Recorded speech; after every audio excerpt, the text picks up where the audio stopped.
Welcome to 1990. నేను బ్రహ్మనాయుడు. మళ్ళీ పాత రోజా అదే దురుసు భాష. రాజకీయాల్లో భాష అనేది చాలా ఇంపార్టెంట్. అందులో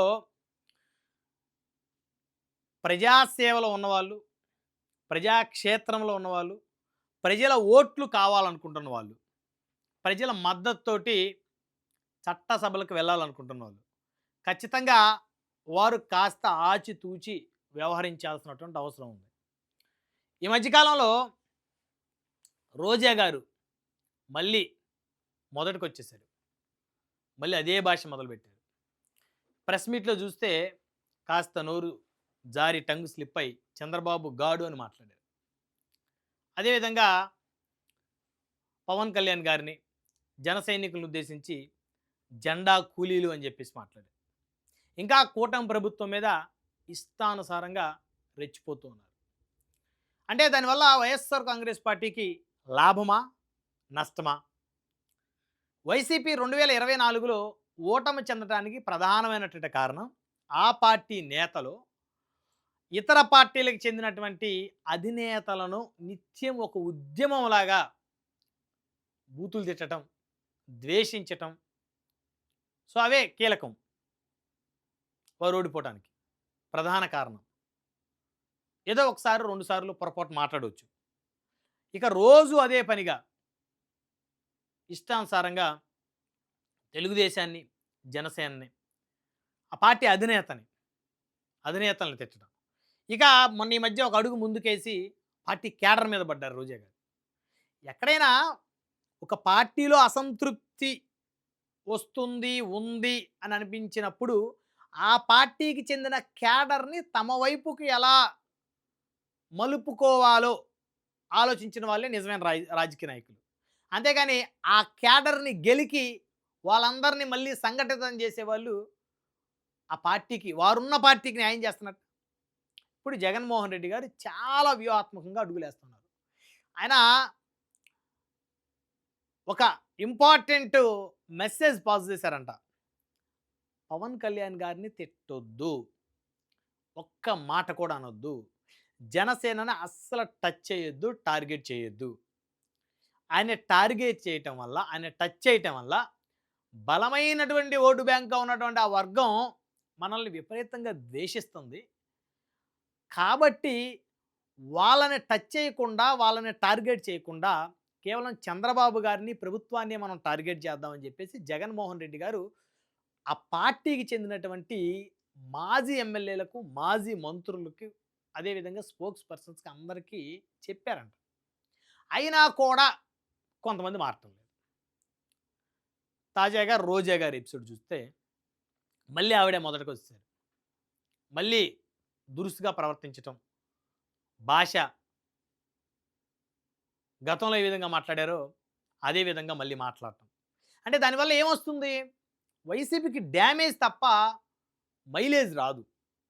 సరే ఆ విధంగా తిడితే రోజా గారిని వైసీపీ సోషల్ మీడియా పొగడ్తలతో ముంచెత్తొచ్చు. వాలంటరీ సోషల్ మీడియా ఉంటుంది వైసీపీకి. ఆర్గనైజ్డ్‌గా చాలా తక్కువుంటది. వాళ్ళు ఆవిడ మాట్లాడిన మాటల్ని కట్ చేసుకొని వారు సోషల్ మీడియాలో పెట్టుకోవచ్చు. కానీ ఆవిడ మాట్లాడిన మాటల వల్ల ఎంత డ్యామేజ్ అవుతుంది ఆ పార్టీకనేది ఆ పార్టీ అధిష్టానం ఎందుకో గ్రహించుకోలేకపోతుంది. పార్టీ అధినేతను టార్గెట్ చేస్తే, పర్సనల్ టార్గెట్ చేస్తే చాలా నష్టం ఉంటుంది. ఏకంగా ఆ ప ఒక పార్టీ క్యాడర్‌ని టార్గెట్ చేస్తే ఇంకా క్యాడర్ ఒకవేళ అసంతృప్తిగా ఉన్నా, సో ప్రభుత్వమే సంతృప్తిగా లేకపోయినా, కొంతమంది వైసీపీకి ఓటు వేయాలని అనుకుంటున్నా, వాళ్ళందరినీ రోజా గారు మొన్న ఒక ఇంటర్వ్యూతో మళ్ళీ అందరిని వెనక్కి పంపేశారు. అందరిని సంఘటితం చేశారు. జనసేన గురించి అసలు ఆవిడకి మాట్లాడాల్సిన అవసరం లేదు. వాళ్ళు జెండా కూలీలని, ఏ జెండా మోస్తారో వాళ్ళకే తెలీదని, పవన్ కళ్యాణ్ గారి వల్ల అసలు వారికి ఉపయోగమే లేదని, ఈ విధమైనటువంటి మాటలు ఆవిడ మాట్లాడారు. అంటే ఆ మాటల వల్ల మళ్ళీ జనసేన అంతా సంఘటితమైంది. ఇక అసంతృప్తులు, సంతృప్తులు అని లేదు. మన క్యాడర్‌ని టార్గెట్ చేస్తుంది రోజా అని చెప్పేసి అందరూ కలిసి ఆవిడని టార్గెట్ చేశారు. సో ఇప్పుడు వైసీపీ వర్సెస్ జనసేనగా మారిపోయింది సీన్ మొత్తం. దానివల్ల వైసీపీకి లాభమా, నష్టమా అనుకుంటే 100% నష్టమే. లాభం ఎక్కడ ఉంటుంది? ఎక్కడైనా తమ పార్టీకి పక్క పార్టీల నుంచి తెచ్చుకోవాలి క్యాడర్‌ని, లీడర్స్‌ని అని ఆలోచిస్తే వర్కౌట్ అవుతుంది గానీ, అవేమీ ఆలోచించకపోతే ఏం వర్కౌట్ అవుతుంది? అవన్నీ పక్కన పెట్టేసి నోటికి పని జెప్పి, నోటి దురుసు మాటలు మాట్లాడితే ఉపయోగం ఏముంటుంది?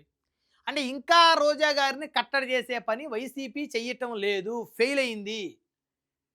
ఆ 11 గూడా ఈసారి వద్దనుకుంటుందా వైఎస్ఆర్ కాంగ్రెస్ పార్టీ? వాళ్ళు ఏ జెండా మోస్తే రోజా గారికేమి? వాళ్ళకి నచ్చిన జెండా మోస్తారు. వాళ్ళ నాయకుడు చెప్పిన జెండా మోస్తారు. మీకేంటి బాధ? మీరు మీ నాయకుడు చెప్పిన జెండా మీరు మోసుకుంటున్నారు. రేపు మీ నాయకుడు ఇంకో జెండా మోయమంటే మీరు మోయాల్సిందే.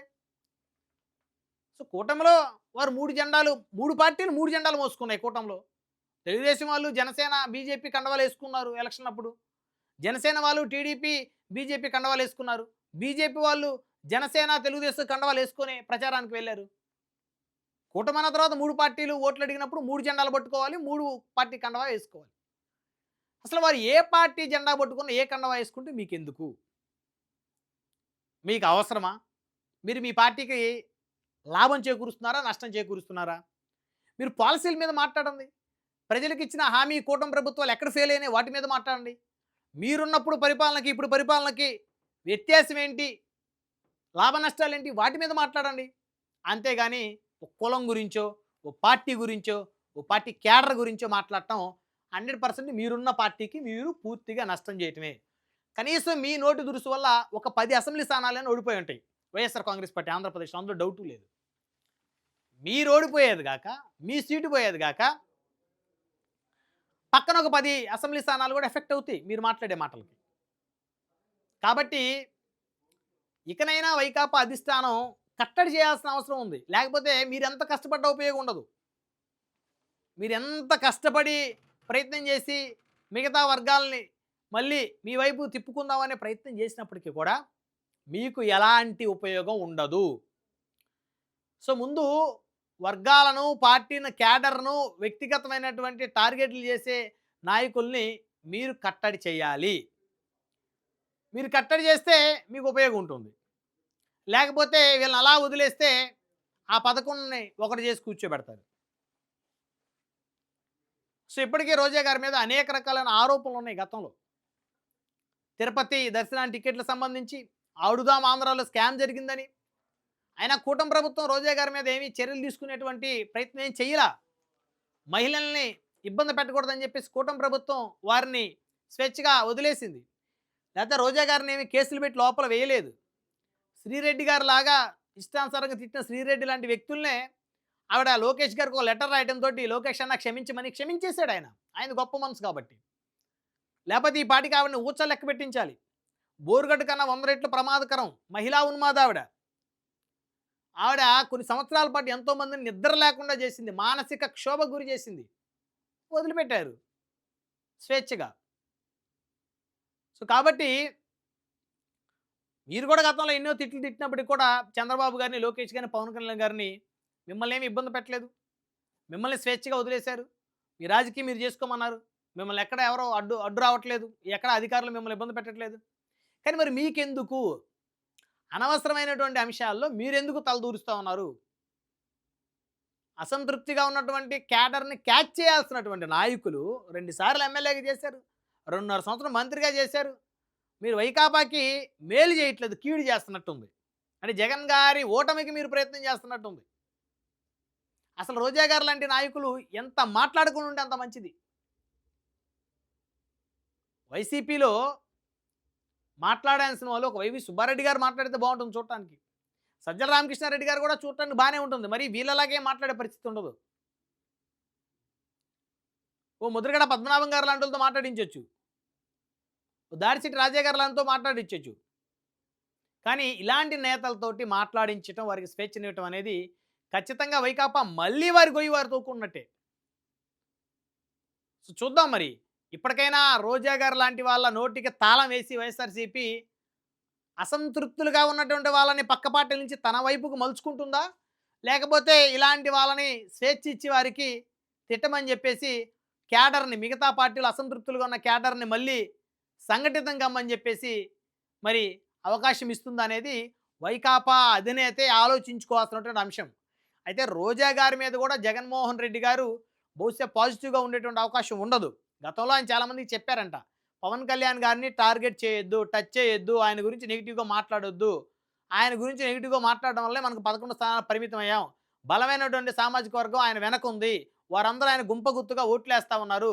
ఆయన అనవసరంగా మనం తిట్టడం, అనవసరంగా టార్గెట్ చేయడం వల్ల మనకొచ్చేటువంటి ఓట్లను మనం పోగొట్టుకుంటామని చెప్పేసి గతంలోనే చెప్పినటువంటి వైకాపా అధినేత మరి ఇప్పటికెందుకు రోజా గారు లాంటి వాళ్ళు మాట్లాడినప్పటికి కూడా కనీసం వారికి పిలిచి ఒక క్లాస్ కూడా ఇవ్వలేకపోతా ఉన్నారు.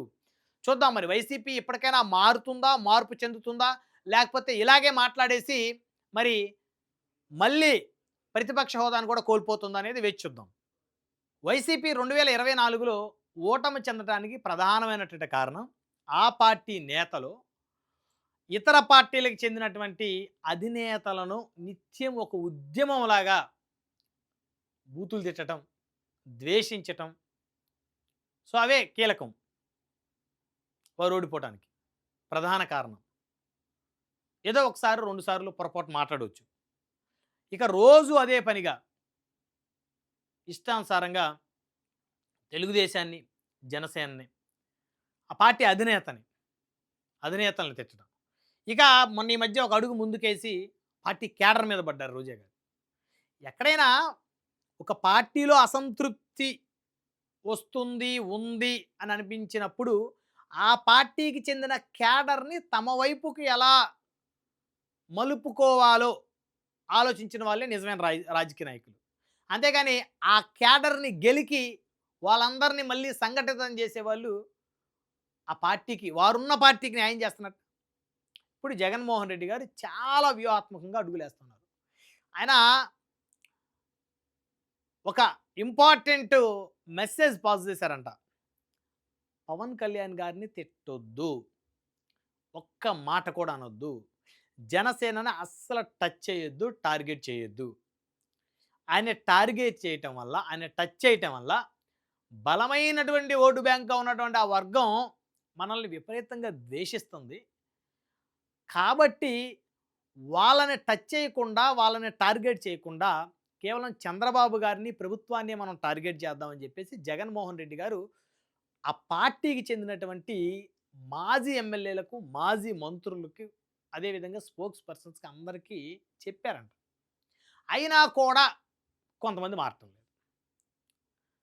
తాజాగా రోజా గారి ఎపిసోడ్ చూస్తే మళ్ళీ ఆవిడే మొదటికొచ్చేసారు. మళ్ళీ దురుసుగా ప్రవర్తించటం, భాష గతంలో ఏ విధంగా మాట్లాడారో అదే విధంగా మళ్ళీ మాట్లాడటం.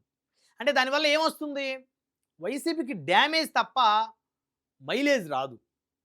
సరే ఆ విధంగా తిడితే రోజా గారిని వైసీపీ సోషల్ మీడియా పొగడ్తలతో ముంచెత్తొచ్చు. వాలంటరీ సోషల్ మీడియా ఉంటుంది వైసీపీకి. ఆర్గనైజ్డ్‌గా చాలా తక్కువుంటది. వాళ్ళు ఆవిడ మాట్లాడిన మాటల్ని కట్ చేసుకొని వారు సోషల్ మీడియాలో పెట్టుకోవచ్చు. కానీ ఆవిడ మాట్లాడిన మాటల వల్ల ఎంత డ్యామేజ్ అవుతుంది ఆ పార్టీకనేది ఆ పార్టీ అధిష్టానం ఎందుకో గ్రహించుకోలేకపోతుంది. పార్టీ అధినేతను టార్గెట్ చేస్తే, పర్సనల్ టార్గెట్ చేస్తే చాలా నష్టం ఉంటుంది. ఏకంగా ఆ ప ఒక పార్టీ క్యాడర్‌ని టార్గెట్ చేస్తే ఇంకా క్యాడర్ ఒకవేళ అసంతృప్తిగా ఉన్నా, సో, ప్రభుత్వమే సంతృప్తిగా లేకపోయినా, కొంతమంది వైసీపీకి ఓటు వేయాలని అనుకుంటున్నా, వాళ్ళందరినీ రోజా గారు మొన్న ఒక ఇంటర్వ్యూతో మళ్ళీ అందరిని వెనక్కి పంపేశారు. అందరిని సంఘటితం చేశారు. జనసేన గురించి అసలు ఆవిడకి మాట్లాడాల్సిన అవసరం లేదు. వాళ్ళు జెండా కూలీలని, ఏ జెండా మోస్తారో వాళ్ళకే తెలీదని, పవన్ కళ్యాణ్ గారి వల్ల అసలు వారికి ఉపయోగమే లేదని, ఈ విధమైనటువంటి మాటలు ఆవిడ మాట్లాడారు. అంటే ఆ మాటల వల్ల మళ్ళీ జనసేన అంతా సంఘటితమైంది. ఇక అసంతృప్తులు, సంతృప్తులు అని లేదు. మన క్యాడర్‌నే టార్గెట్ చేస్తుంది రోజా అని చెప్పేసి అందరూ కలిసి ఆవిడని టార్గెట్ చేశారు. సో, ఇప్పుడు వైసీపీ వర్సెస్ జనసేనగా మారిపోయింది సీన్ మొత్తం. దానివల్ల వైసీపీకి లాభమా, నష్టమా అనుకుంటే 100% నష్టమే. లాభం ఎక్కడ ఉంటుంది? ఎక్కడైనా తమ పార్టీకి పక్క పార్టీల నుంచి తెచ్చుకోవాలి